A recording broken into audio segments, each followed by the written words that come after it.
to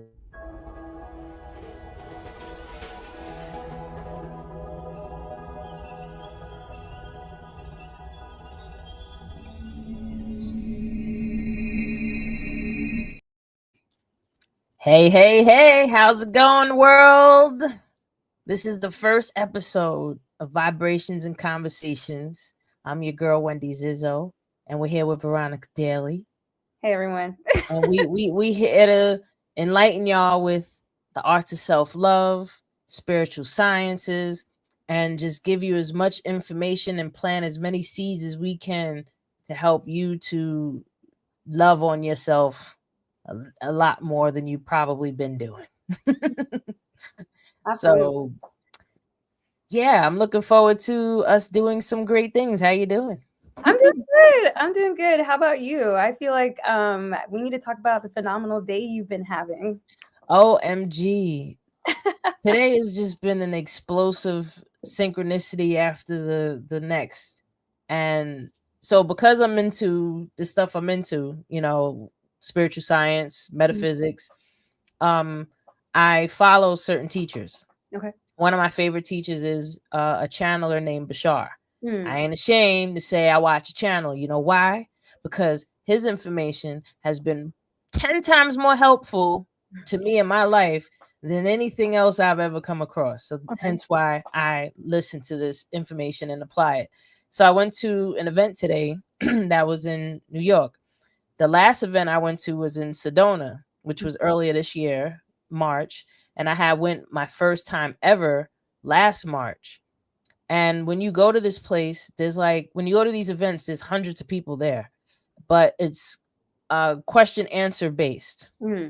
So you people ask questions and he's channeling and answering the questions. So most of the time the questions that someone's asking is going to also resonate with you in some way. So, it's a great way to get the information out, right? So anyway, first time I went, I got picked to Hmm. ask a question. Yeah. Hell yeah. I was happy as hell because I flew from New York to Sedona specifically to go there and ask my questions. I had them in my phone every day. I just knew I was going to ask a question. And I did. Bam, it worked. Okay. Cool. So I went back again March this year. Mhm. Same thing happened. I said, I'm going to ask the question. I'm going to ask it. And I got picked. I was number 12 to get picked out of hundreds of people. Mhm. And I think they only had 14 people ask questions that Oh day. wow. Okay. Yeah. So now today I Mhm. go and I'm number 24. I got Mhm. picked again. Woo! So I was just on the roll with butter, Yeah. so I was happy as hell. And then the people that are at the event, they recognized me from, the other events too. Mhm. Mhm. The question I asked, it's going to come out on YouTube and stuff. But either way, that Mhm. was just an amazing experience. Yeah. And even when I got home, there was fireworks as I was driving. I'm like, yeah. Yes. Yes. That's like I mean, who knows if there's more surprises coming your way or more synchronicities coming your way. I hope I have a good ass dream because Okay. like I even told him about a dream. Oh, so I had this weird dream a few weeks ago where um something was happening that people had to get to higher land, Hmm. right? And I was trying to call my daughter, but my phone wasn't working. But for some reason, a T-Mobile phone worked, and I don't even like T-Mobile. And that's the only one that worked. And Mhm. then as I'm getting myself together, I come across a video of Bashar channeling. Mhm. And when Daryl, when he's channeling, his eyes are always closed. Mhm. But in the dream, he opened his eyes and they were black. Huh. So I was like, when I woke up, I was like, okay, what the hell does that mean? Yeah. So I brought that up to him and I asked him, I was like, well, what did that all mean? He said, well, I'm trying to paraphrase a bit, but he said going to higher grounds, having to go to higher grounds means that you're raising your vibration, like you're Oh, okay. you're you're coming up higher because you're evolving, right? Yeah. And Okay. he said the old phone, which is the old version of you, Yes. didn't work. So Mm. you have to now use Yeah. the new version, which is mobile, meaning you have to take action, Hmm. move forward with what you're trying to do.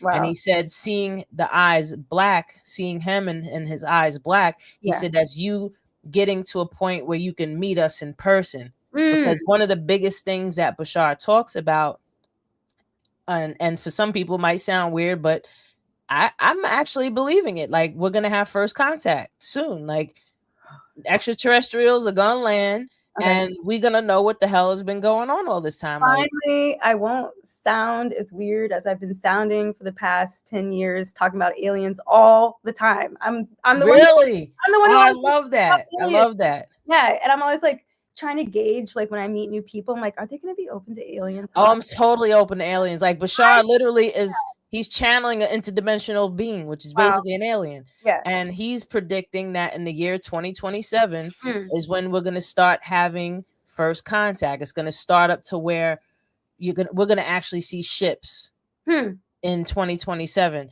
And he's saying that people that are attracted to his work and that are involved in that, Yeah. everybody is the earth is going to split into two different earths. It's going to be the new earth, which is where people are being more progressive and working together in community and high vibes, right? And then the old earth is where all the negative and the BS is happening. Yeah. You could see what's going on from each earth, but you're either a part of one or the other. So wait, so I already know where I'm at. Like an actual physical separation. It's just he's saying it's like it's dimensional. So okay. Being that it's dimensional, yeah, it's a physical split because now we're in a different dimension version of Earth. So, and then there's this other dimension version of Earth, but you could still interact with it to a degree. It's kind of like he uses the analogy of like a glass window where you could see it, but you're not a part of it. Okay. I mean, I feel like that kind of happens in conversations anyways. You know, like if you're in a group and like some people will understand something and other people will be complaining about something. You're talking about the same thing, but the perspective is completely different, you know? Yeah. It's like being on the same floor, different window. Right. Okay. Yeah. Absolutely. But no, like he's basically saying that the people that have been following his work, they're usually higher vibrational people. Like these are the people that have been working on themselves, doing the work, trying to, become better and higher versions of themselves. So naturally, you're going to all be a part of the new earth. So the fact that I had a dream where he's saying I'm going to meet him in person, and the black eyes is how they describe like what he actually looks like. Like what Bashar looks like is a being with dark black eyes, kind of like a little mouth. Like the traditional alien. That didn't completely register for me at first. I was like, wait, but you've already been in person to an event where the dude was channeling Bashar. And I was like, oh, you mean like the interdimensional one? Yes, the interdimensional being Bashar himself. Girl, let him know that I'm a friend. Well, we gonna, when it happens, I'm definitely going to the party. So you coming now? All right. You definitely coming. But no, one of the most key parts to when I ask questions to Bashar is me wanting to understand the mechanics behind the self-love techniques that I use to integrate my old beliefs. In other terms, it would be, how do I resolve my traumas? Right? So the first time I asked him a question, I had brought up how as I'm doing these processes, I can literally feel my nervous system in like my arms, my forearms, down my legs, like it's tingling to where it like burns a bit. Like when I first started doing it, it hurt more, but now, I got used to it. And he actually said it. Like the first time I brought it up, I said, yeah, I'm having these feelings in my arms and in my body. And he was like, yeah, because you're literally rewiring your brain and that's going to affect your nervous system. So you're going to feel it. He said, eventually it won't hurt as bad because you'll get acclimated to it.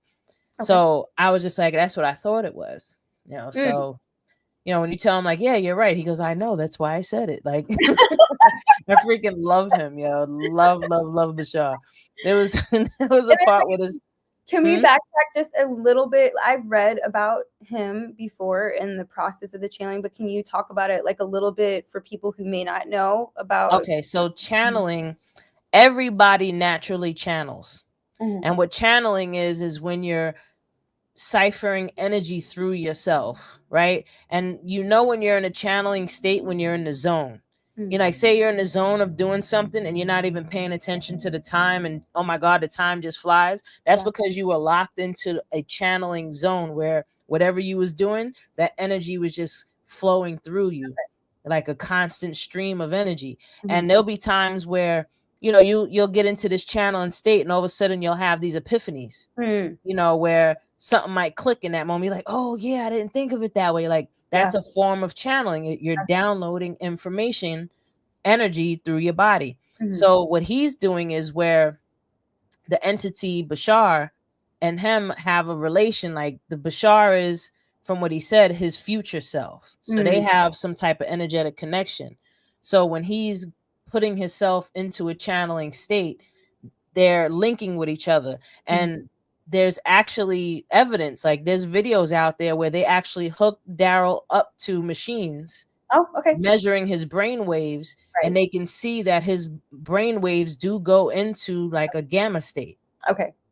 So while that's happening, Bashar and him are linking. So now Bashar sending the information, and Bashar is like, and Daryl is like translating it into the language that he understands, and now answering people's questions. That's so cool. Okay. Yeah. So that's basically what he's, the process of what he's doing. And, there's been people that have asked him like, well, how do I start channeling like you? Like, I want to channel like you. And he tells them, simply arrange something where you put yourself in a channeling state and you have people asking you the questions. Okay. And now you'll pull the energy into you to answer their questions. And can you do it in a way where, like, let's say there wasn't someone else there with you, could you record yourself asking questions and just play that once you're in that state? I don't know. That sounds interesting. Okay. Have you ever had a situation happen where you asked a question and in some way, some shape or form, the answer came to you? Yeah, I've had, in conversations with other people, I've had multiple experiences where I told them something that they afterwards told me, like, I really needed to hear that. Thank you so much for telling me that. And we both knew that in that moment, like, it was something speaking through me. Like, and then even for me, like, after finishing saying what I was saying, I'm like, I didn't know I was going to say that, like that. I don't. Yeah, that was you pulling. Yeah, the information was being pulled through you, because one of the other things he talks about is that there's no such thing as memory. Okay. That all information that can ever exist, that will ever exist, is all around us all the time, existing in different frequencies. The same way a TV broadcasts different stations. Yeah. Right. You're not going to be able to watch what's on channel 20 on channel 2. You have to actually switch frequencies to know what's on that channel. Okay. And it's the same thing with information. So all this information is just around us, and we are just a energy receiving station. Right. We're like a big antenna. Right. So you ever think of a song and it's in your head, you turn the radio on and it's on? Yeah. Like you were literally picking up radio waves. That happened to me yesterday. I was like, Alexa, are you spying on me? She's like, no, I don't do that. I protect your privacy. I'm like, no. She lying.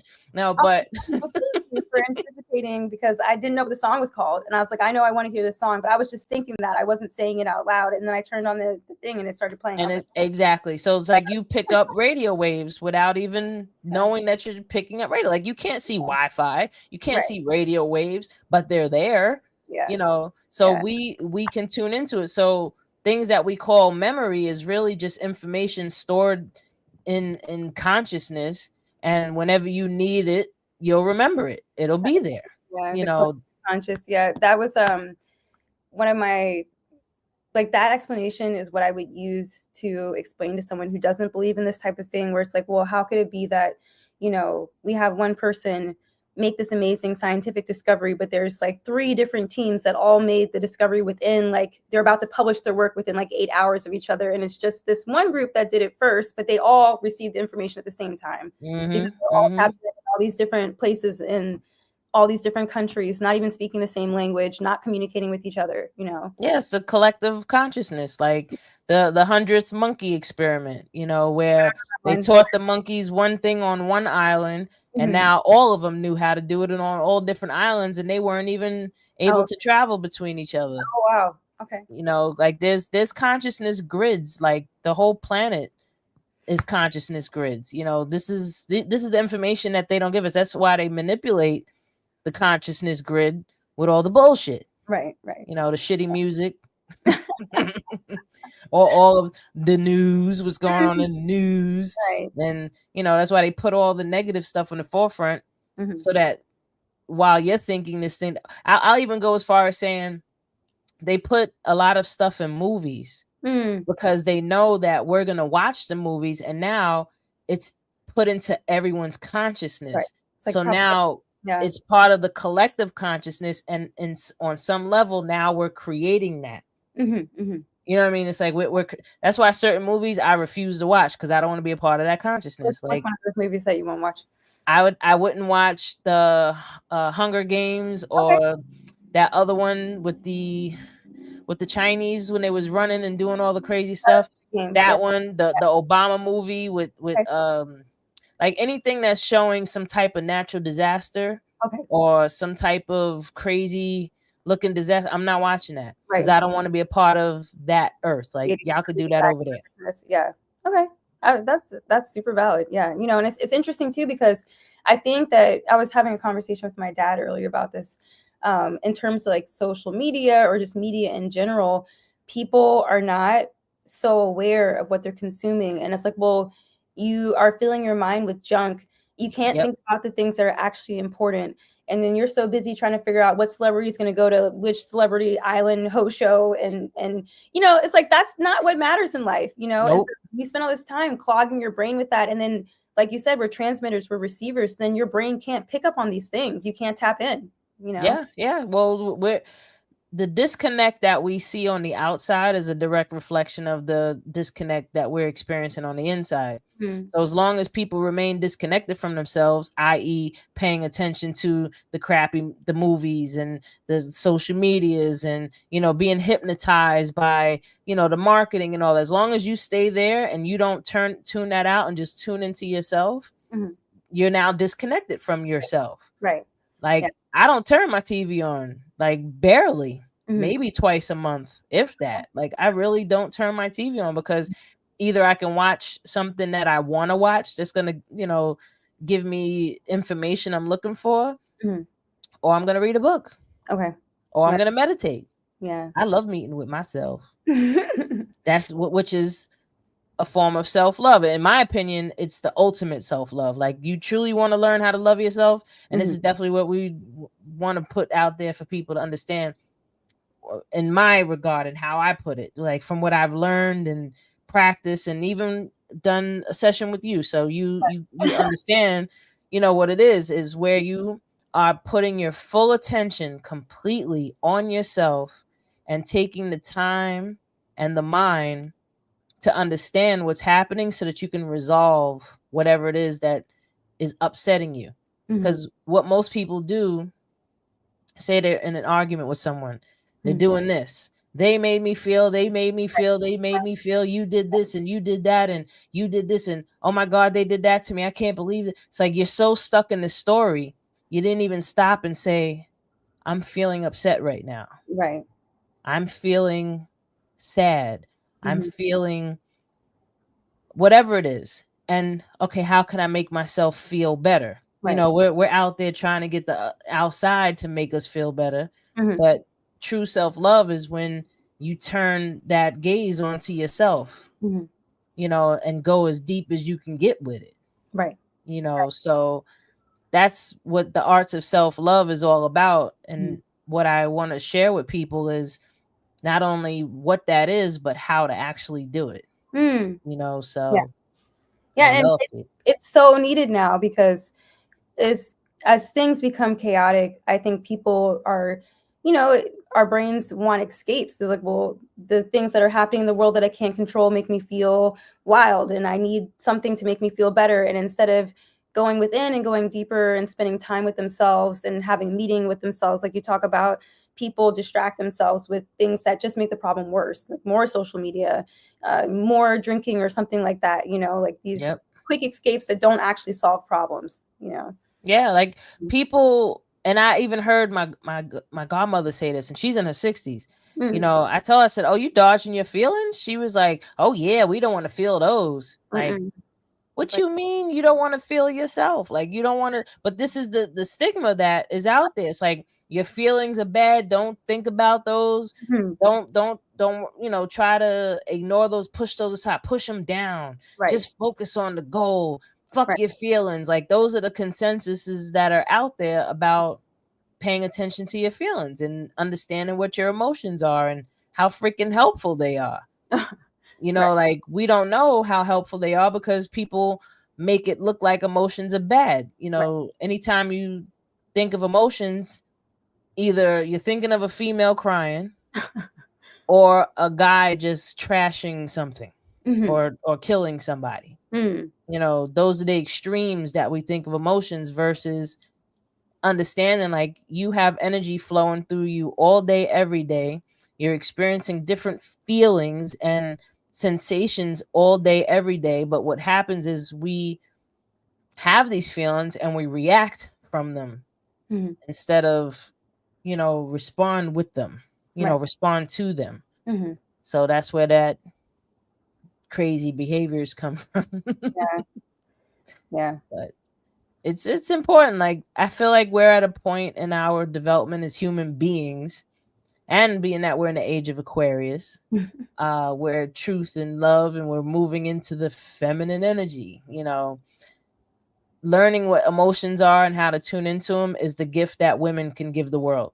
Absolutely. Absolutely. To understand that emotions are tools, right? Like, it's not a thing that makes you weak. It can be your strength when you tap into it correctly or take the time to notice it. Yeah. I would just say, just for context sake, emotions are messengers. Mm. Don't shoot the messenger. You know what I mean? Like, the messenger comes up and you're like, nah, I don't want that. Take that back. Right. No, you want to listen to what the messenger got to tell you, because it'll start at a little knock. Yes. And then it'll get to a bang. Right. And then it's gonna kick the fucking door down one day, and you're gonna wonder why. Be like, oh my God, why is this happening to me? And it's like, oh, because I've been shoveling this under a rug and like pushing it down for years, and it's to the surface now. It can't be stopped anymore. Yeah. That's what I'm saying. It's like, it's all about education, and that's what me and you are here for. We're here to share this information and plant these seeds and just give people the awareness of, like, there's more to you than you realize. We're not just humans, we're human beings. So you're a being that is capable of doing so much more than you think. And this information has been hidden and erased from current thought processes. They've been trying to hide it, but just like Cat Williams said, all the truth is gonna come to the light. All of it. Oh, yo, Cat Williams he's our prophet.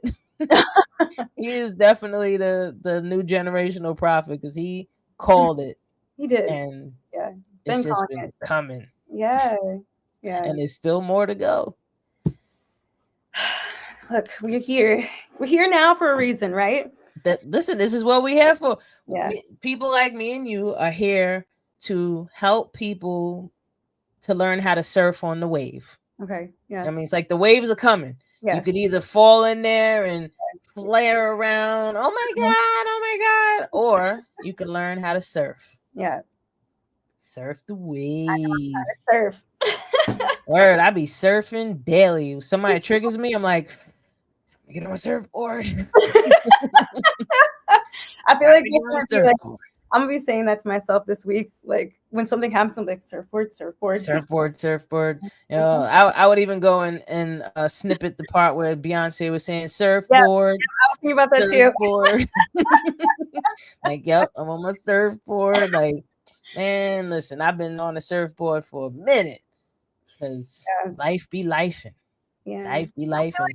Other people need to also, if they've never thought about it before, just assume that you're also on a surfboard that you just forgot, and like start looking for it, Yeah, create it. Close your eyes. Like, listen, if you can imagine the worst case scenarios, if you can imagine all the bad things you think are going to happen, then that means you're capable of imagining positive things, and you're capable of imagining of all things going right.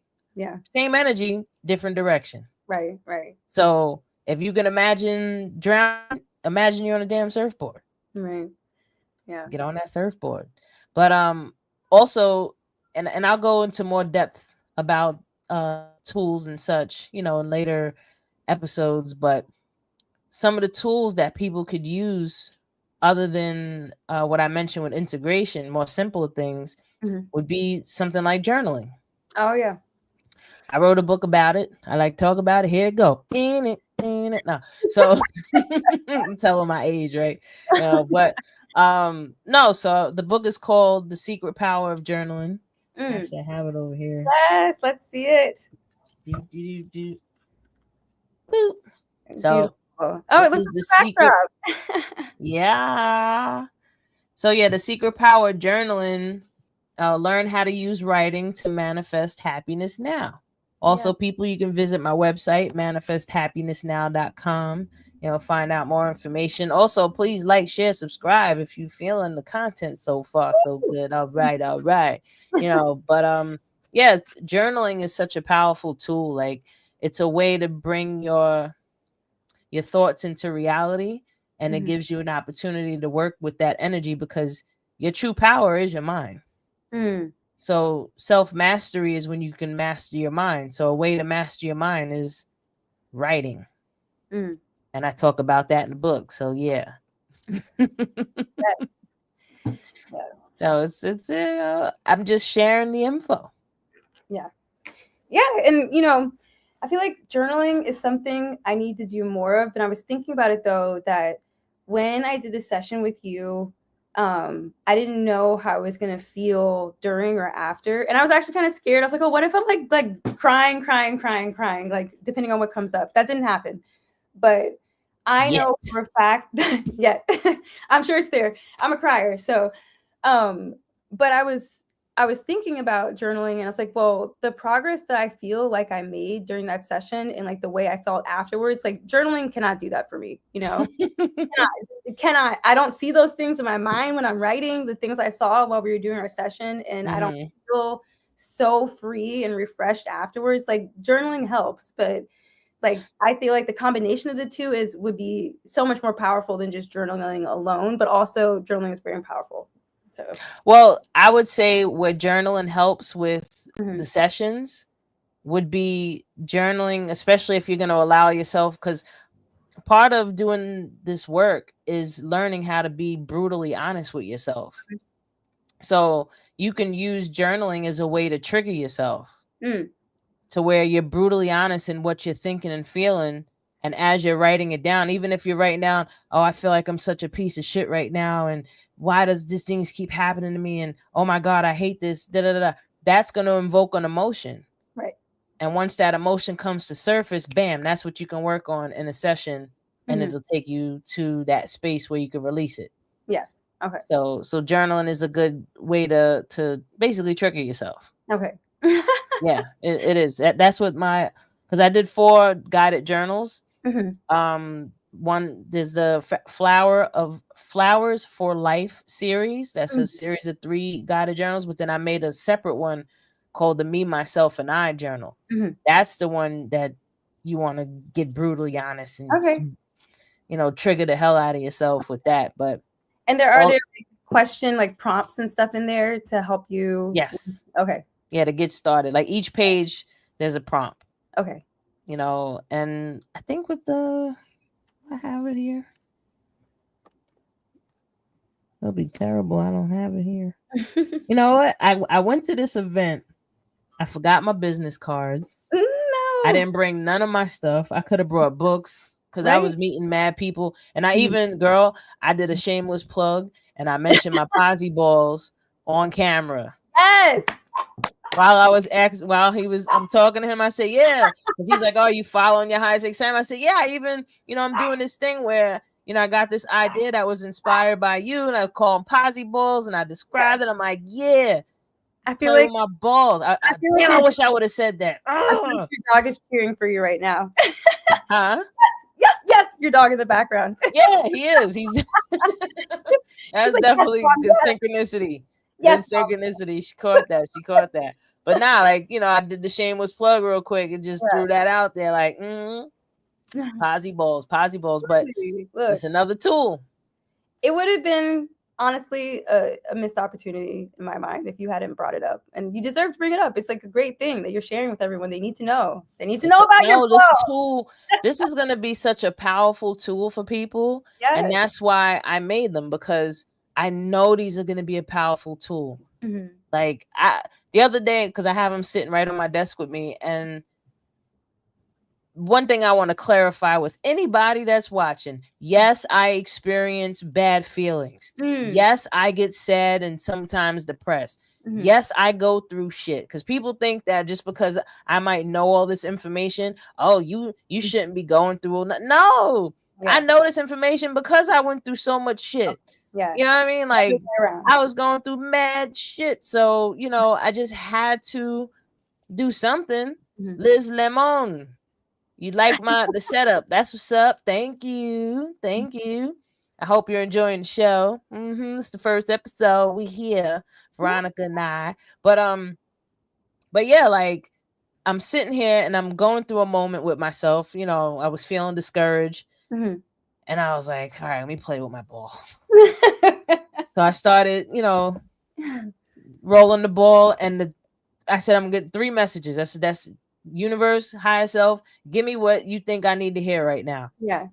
Girl, by the second roll, I was like, yeah, I'm good. And then I was like, I'm gonna use the other ball. Let me use the other one too. So I was like, 3 messages. That's it, higher self. You gotta hit it where it's supposed to be. Bam, right? Cool. Yeah. I was worried about money. Right? And then money always comes up. Okay. Oh, no. It was I always have money. That's the one that actually came up. Where is it? Money always comes. Oh, here it is. I always have more money. That came. I said, you right. You right. Okay. I put it down. I started feeling better. I said, cool, I'm gonna spend this money. It'll come back. I gotta circulate the dollar. Well, I was just, the money was to register the logo to trademark it. Okay, perfect. So it's all for my balls.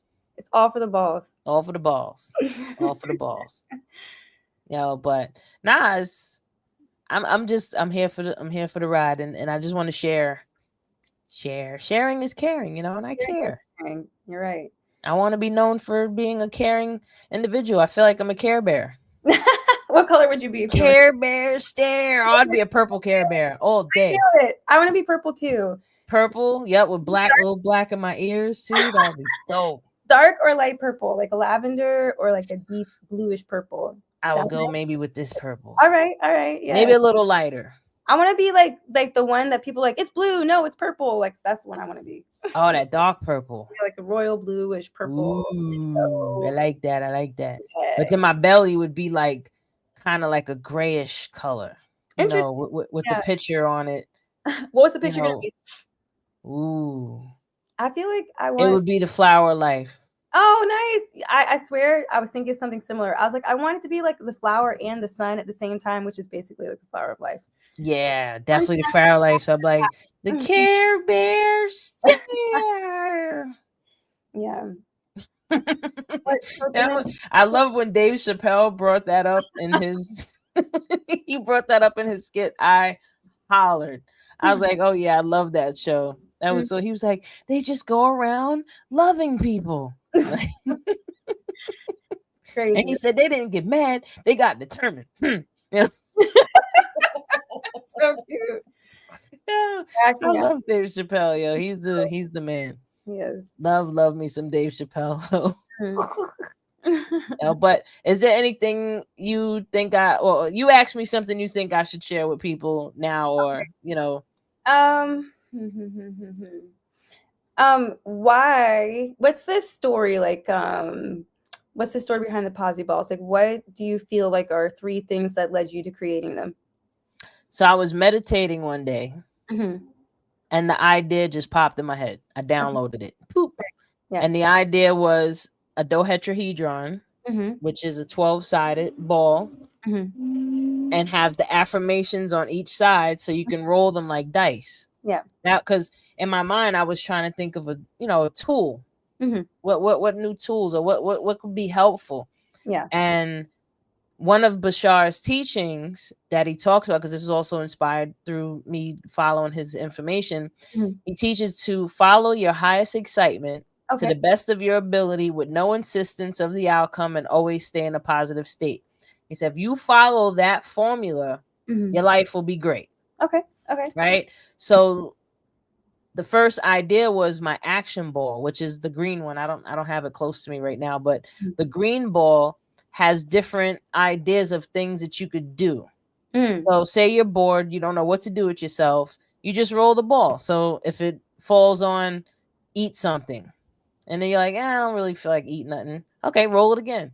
You roll it again. It says, text somebody and tell them you love them. And you're like, I don't feel like talking to nobody. Okay, roll it again. Yeah.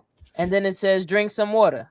And you're like, yeah, I can go drink some water. I'm going to go drink some water. Yeah. The whole point is to stimulate you following your highest excitement. And your highest excitement, like Bashar says, is like, it doesn't have to be this huge goal. It could just be anything in that very moment that you feel like doing that's going to make you happy in some way. Okay. And drinking water always makes me happy because quenching my thirst. Right. So that's what the action ball was. And then I thought of all of the other ones. And I was like, I have one of the things I understand about the subconscious mind is that the more information you give it, like affirmations, that starts to seep in. So like even in my bedroom, I have whiteboards on every wall with different affirmations. So I was like, oh, let me take some of the affirmations that I like. Yeah.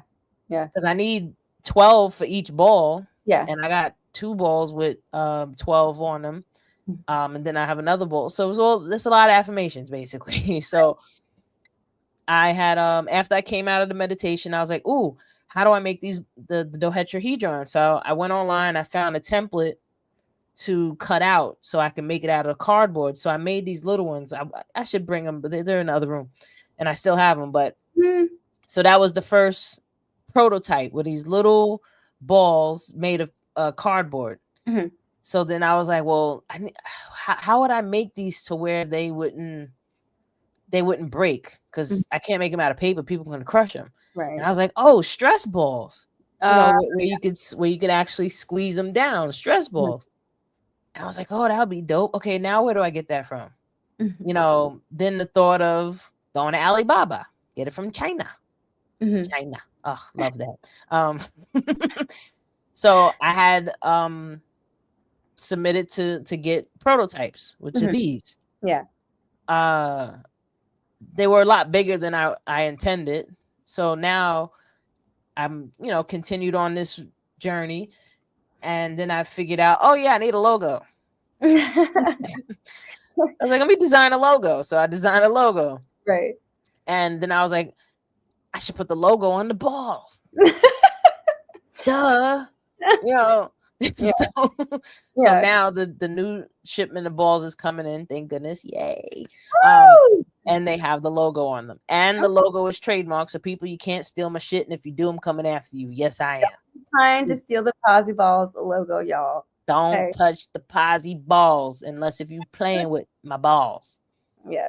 That's about it. But so yeah, that was the journey, the birth, and now, well, the conception. Yes. To birth of Posy balls. When I love the way you break it down too, because I think some people, well, first of all, like you said, you're following, I think like what you are saying is essentially the phrase like following your bliss, like following your greatest excitement. But you literally were just like each step of the way, you're like, oh, I need this now. I need this now. As you're moving through the process, it wasn't this huge daunting thing, and like in the process of you following your bliss and following your highest excitement, now you have this amazing tool that you can share with other people to help them love themselves more. So you're giving back, achieving your dream at the same time.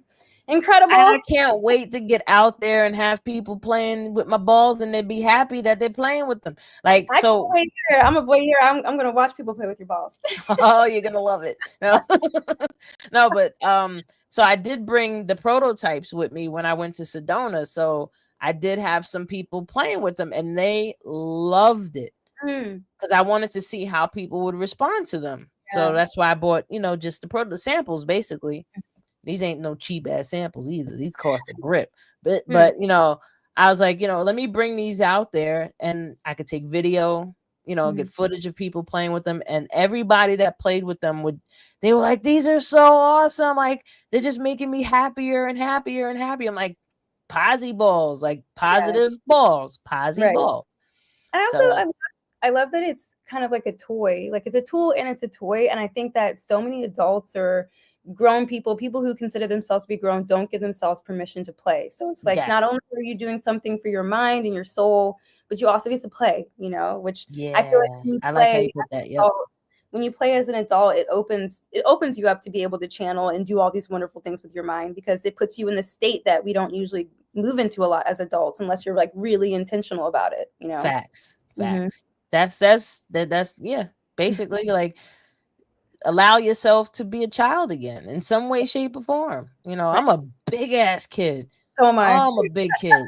That's why I'm gonna be 25 for life. Every year you see me, I'm 25 for life. But no, I'm a big kid. I'll be the goofy ass one going to the park and wanting to get on the swing, the monkey bars and shit. Like, I did that recently. I ain't messing with no seesaw no more. Oh no. I've had my chin checked by those in the past. I ain't messing with those at most, because it's just like too unsafe for most modern children. we were they gave us the most. These balls are savage. They gave us the most like detrimental shit back when we were growing up. Like, oh, I don't like you, I'm just gonna get off, and then you land on the ground, Like, but the thing was be spinning, and you just fly right off. It definitely flew off a merry-go-round, and my head ended up underneath the merry-go-round when I was like 6. Oh my god! That's what I'm saying. Like, they gave us dangerous shit to play with. Like the best was the monkey bars without padding under it. Oh yeah. You remember that? Like, I remember rocks. It was just dirt and rocks. Yeah. Oh my god. Savage. I had constantly had calluses on my hands from the monkey bars. I love them. Yeah, we are the crash dummies of the generation, because we went through it. So now the kids get padding. Right. They get the soft, rubbery, non-hard. Yep. That's hilarious. So far, I'm loving the vibe. This vibrations and conversations. I hope everybody out there, whoever's watching, if you're enjoying the vibes and all. But my computer, I forgot to plug it in. Oh no. I don't want it to just die on us right in the middle. Yeah. Don't leave me. We're gonna do this again. Huh? Don't leave me here to be the one that has to end it. I know, right? That would be terrible. So we're gonna definitely be doing this every week, as life allows us to. And I'm looking forward to helping more people and just having these great vibrations and conversations with you. Like, this works. So much fun. So much fun. So everybody out there, again, I'm your girl Wendy Zizzo here with Veronica Daly. We are Vibrations and Conversations, brought to you by Full Aspect. And we'll catch you on the next episode. Peace. So peace. Nice. Stream has ended it. Okay. It's supposed to play a damn outro. Oh wait, let me get